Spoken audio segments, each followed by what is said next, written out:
Secretary of State Hillary Clinton is joining me. And you very quickly tweeted, Madam Secretary, thank you for being with us on this day, your condolences, not only to his family and friends and his staff, but to the people of Russia. You were sending a message. I was, Christiane. You know, I've gotten to know Navalny's wife and daughter. I've gotten to work with a number of the people who have been around him, exposing corruption, putting together an opposition agenda to Putin. And it was so tragic to hear that he's been killed. And there's no doubt in my mind, and I know President Biden just made a statement based on the intelligence available to our government, that his death is a result of Putin's brutality. And it is a tragedy for Russia that someone who was willing to stand up and speak out and really represent a different future for Russia should be killed. And you probably have heard that he was actually on video yesterday from the prison doing some kind of a legal appearance. He looked healthy.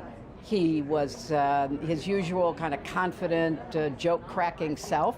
In fact, his wife and others who saw that video yesterday were quite reassured that he was okay. And then we get this terrible news today. And I want to read what you chose of him to put out in your tweet. This is Alexei Navalny. Listen, I've got something very obvious to tell you. You're not allowed to give up. If they decide to kill me, it means that we are incredibly strong. You know, that was him kind of, a death foretold, and trying to tell his people, do not give up hope one way or the other. And you have had a plenty of experience when you were Secretary of State with President Putin, with elections there, with the whole, attempt at some kind of democracy. What do you think this means today? I mean, what room is there in Russia anymore for that? Well, I think it's important that those of us who believe in the human spirit and freedom and democracy, and who believe the Russian people deserve a lot better than they're getting under Putin and his cronies, take to heart what Navalny said in that quote that I used in responding to his death. Because, change doesn't happen easily, and it doesn't happen because we want it. It happens because year after year, strong people are willing to say, this is wrong, we deserve better. And honestly, I think what he is alluding to in that comment is it shows weakness. He went back to Russia. The film about him going back and Putin's first attempt to murder him by poison, and how he miraculously recovered thanks to German medical treatment, and we're here in Munich. This film, which if you haven't seen it, you should see it. It won the Academy Award. Shows a man who is truly, engaged at every level, every cell of his body, in trying to, stand up for what Russia could be. He knew when he went back he was going to be arrested. He was literally arrested at the airport.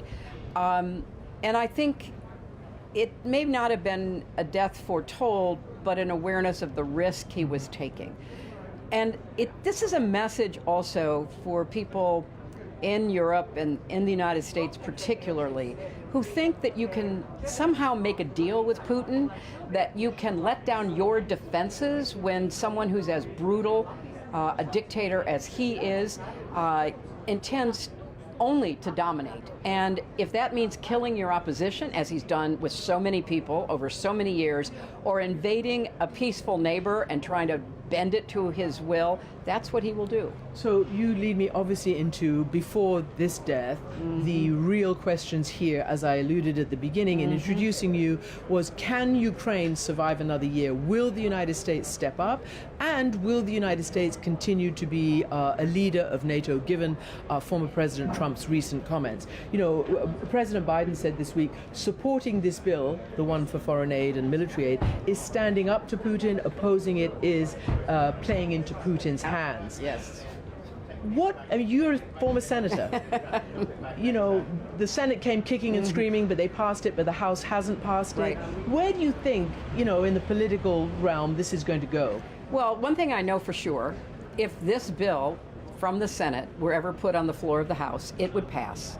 It would pass overwhelmingly, because the people who are preventing it, starting with the Speaker, Mike Johnson, are not doing America's business. They're doing Donald Trump's business. And why is Donald Trump so enamored of Putin? Well, part of it is he's a wannabe dictator. He has told us that repeatedly. He even said the other day, let's basically get out of NATO and, encourage Putin to do what he wants to do. How absurd a statement that is cannot even be, measured, because you are essentially giving a green light to a murderous, brutal dictator. Nobody who is siding with Trump on this issue would want to live under that kind of regime.